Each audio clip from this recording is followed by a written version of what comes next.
If you clicked on this video, odds are you stared at last week's episode and thought, wait, why is this guy drinking a potion to turn into a spider?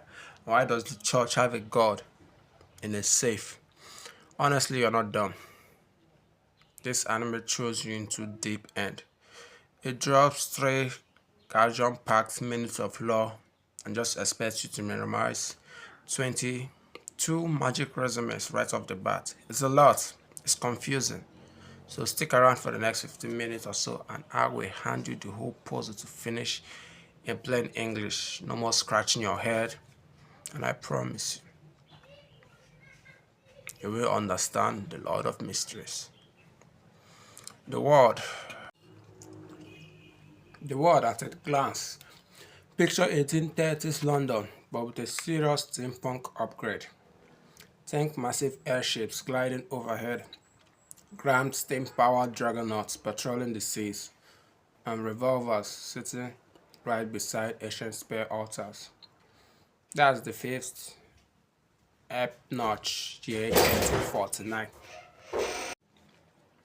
And it's a world bustling with both industrial revolution and ancient I'm in this fucking room! Fuck you.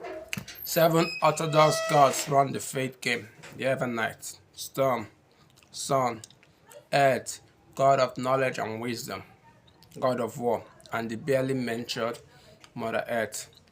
Each church isn't a place of worship. They are powerful institutions, owning vast territories, commanding their own armies and safeguarding terrifying mystical items they lock up like entries in some cosmic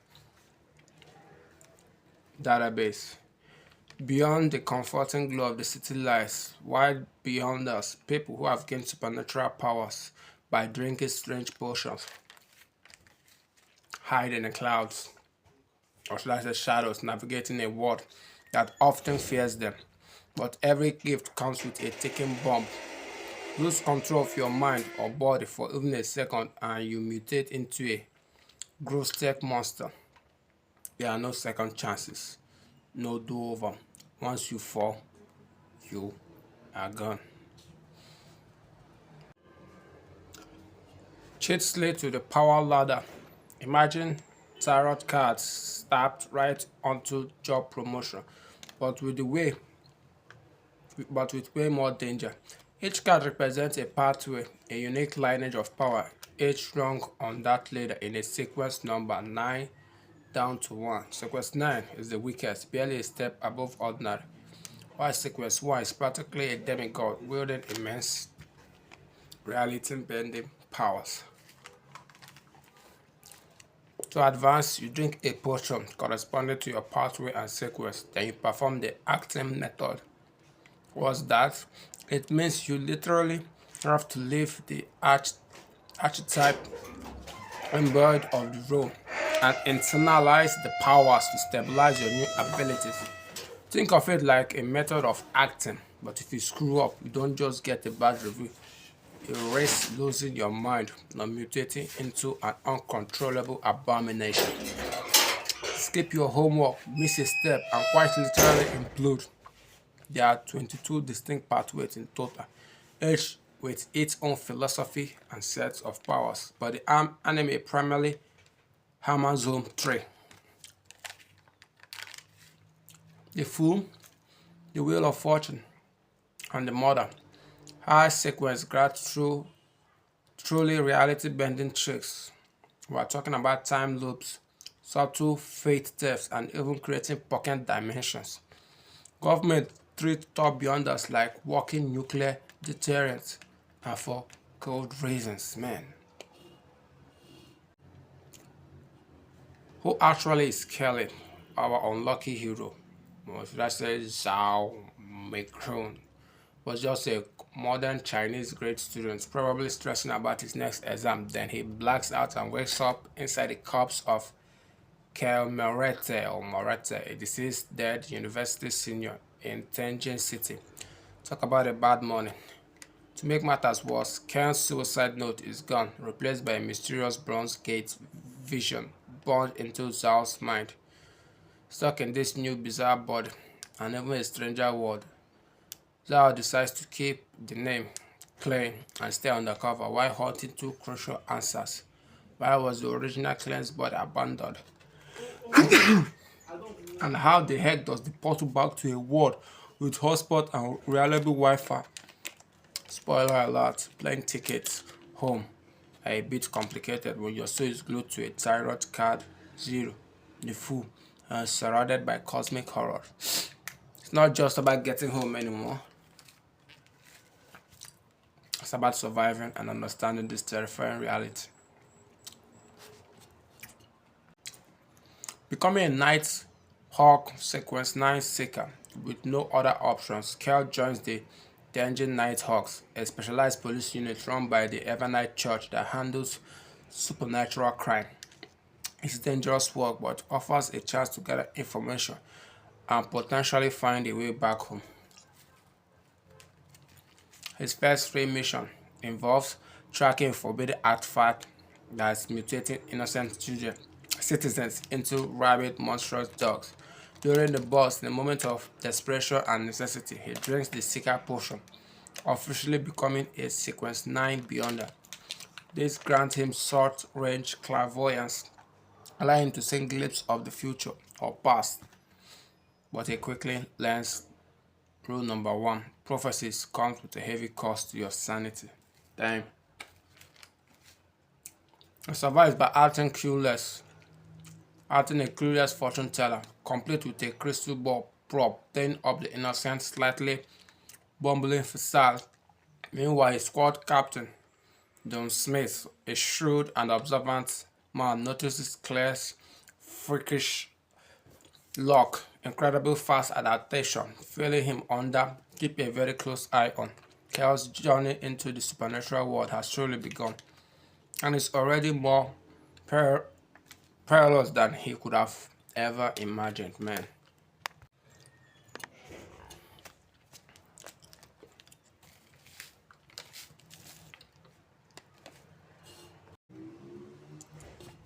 Back to the Twilight Club while researching the Bronze Gate vision. His new powers. Kel stumbles upon a mysterious grey fog space, a cosmic nexus connected to that very gate. It's a place beyond normal reality, a secret room in the astral world. Using a cheap tarot deck he found, he experiments, yanking three unsuspecting strangers into this foggy realm. Naturally, he scares them silly, presenting himself as an ancient, omnipotent deity and labels himself Mr. Fu. Thus, the Tarot Club is born, a secret Zoom meeting of some sort, where members trade intel, resources, and knowledge under cryptic code names. Each represents a tarot card, the World, Justice, and the Hanged Man, and so on. Chaos, still a mere Sequence 9, pretends to be an ancient unknowing entity, and accidentally creates the most influential big-going conspiracy of the century. No big deal, right? He's open to leverage their diverse background and unique perspective to gather the information he desperately needs, all while maintaining his carefully crafted persona. Leveling up. Clown, magician, faceless, cleanse power progression is rapid and intense. First, the sequence 8, Clown. This boost grants him incredible agility, enhanced reflexes, and the ability to subtly read and influence emotions, perfect for navigating tense situations or escaping rooftop cases. Next, sequence 7, Magician. Here he gets the astonishing ability to conjure bullets out of thin air, create perfect mirror substitute to dodge attacks, gets his first tantalizing hit of spatial manipulation tricks, setting the stage for even greater powers. But the biggest leap comes with sequence 8, Faceless. This terrifying yet powerful ability allows him to shapes fit into anyone whose face he studied, voice and mannerism included. Claire abuses this to juggle three distinct identities, and the Digital Nighthawk learn the eccentric and wealthy investor Sherlock Moretta and the cunning back alley rogue Black Emperor. Each jump in sequence demands not just physical transformation but a profound psychological risk. To truly act faceless, he must learn to erase personal attachment, almost forgetting his sister's name in the process. Because of this cosmic cosplay, it turns out is a piece of his very identity. The Steam City Conspiracy, the capital city of the Black Lord, hosts a Grand World Expo, a spectacular innovation and progress, but beneath all the fanfare and glittering displays, a sinister secret group, the psychology alchemists, are planning to summon an outer god. Their monstrous plan involved using the audience collective for a gather from the expo as a massive battery for the ritual. Klein, now a Sequence 5 gatekeeper with a pocket castle full of guardian puppets at his command, crashes the ritual site. It's a chaotic, desperate struggle. He heroically evacuates citizens, through the terrifying Sequence 4 engine, and in a climatic moment, detonates an airship mid-air to collapse the summoning array, preventing untold cosmic horror. Newspaper, ever eager for an scapegoat, blame the anarchists, but the churches, especially the Evanite Church, notice a new powerful demigod-level entity calling himself the Fool. This act of defiance earns him a hefty bounty, dead or alive, officially kicking off the manhunt arc of our protagonist. Cosmic Horrors and Sequence 4. To reach the formidable Sequence 4, one doesn't just need a potion, it requires a corresponding god-level ingredient, plus a heavenly mandate. Translation: you either have to murder a demigod to seize their authority, or strike a perilous divine deal with an ancient powerful entity. Klein, ever the pragmatist, bargains with the Evernight arch enemy, a remnant of the ancient sun's god, trading future favors for a silver of his authority. Through this dangerous pact, he ascends to Bizarro Sorcerer, gaining incredible city-level illusion, and officially joining the Do Not Provoke Any Circumstances list of powerful beings. Meanwhile, the truly horrifying outer gods, lurking in the unfathomable depths beyond the astral world, spot a new star rising, the Fool,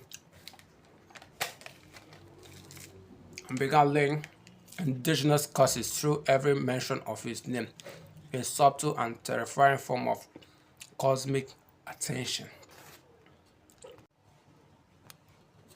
The betrayer within back at the supposedly safe haven of the Tarot Club, a trusted member succumbs to temptation or manipulation, selling Klein's ray coordinates to the Rose School of Thought, a dangerous cult serving the malevolent outer god Calamity. Damn. Klein survives the brutal ambush, narrowly escaping with his life, but the traitor manages to slip away.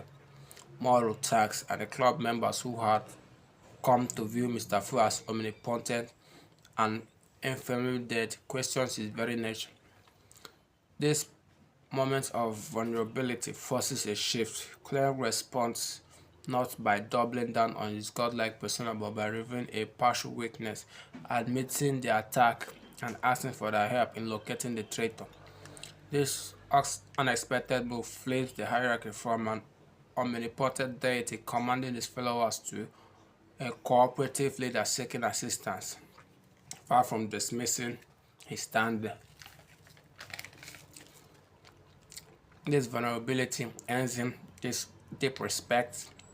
Members double their loyalty and realizing that the genuine connection and trust sometimes outperform even the illusion of the omniscience.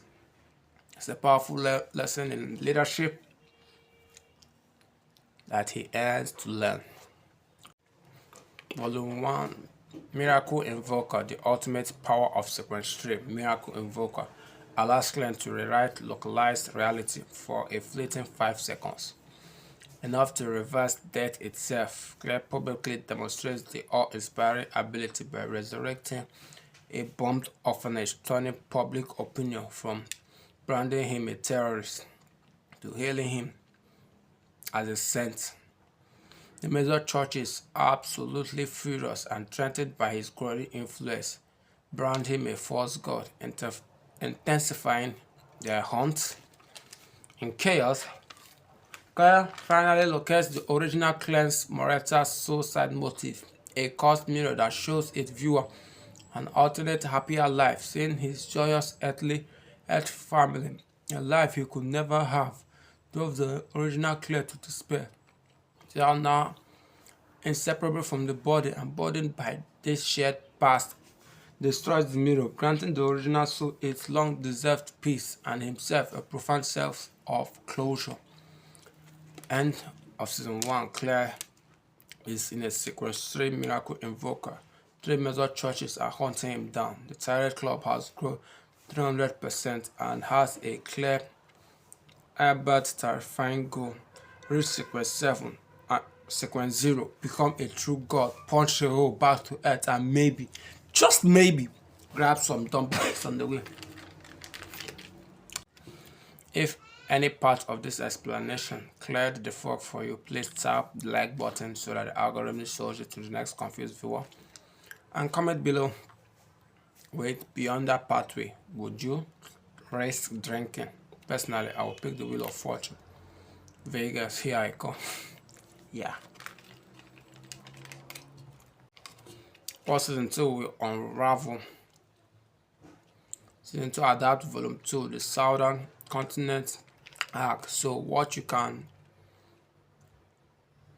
you expect? Get ready for smashbuckling pirate queens, ancient mummies, bargaining with death itself, Claire masquerading as a cunning pirate captain, constantly dodging the relentless church fleet. He needs 2 more sequences and 1 before the final climatic portion lets him embody the full card completely, becoming a true deity. Each step brings him closer not only to the unimaginable power but also the peace of cosmic madness. Yet it also brings him closer to the chance of his reality, and maybe, just maybe, phoning mom from the another universe. These stakes are higher, the threats are grander, and the line between sanity and insanity becomes zero thin, just like my toy school. In conclusion, we have worked Kain's incredible loyalty cleanse from accidental possession, cultural shock, to becoming a police recruit, then a secret club founder, and finally a demigod outlaw. His power escalated from parlor tricks to city-wide miracles, and every single upgrade demanded pieces of his humanity, wiping, or should I say, chipping away at his soul. If you walk away remembering one thing from all this, let it be in the word of Lord of Mystery: knowledge isn't just power, it's currency. Power is a debt, and the interest on the debt is often your very mind. Which sequence scares you the most? Drop your answer below. Subscribe for more deeper pathway breakdowns, and I'll see you in the next fall.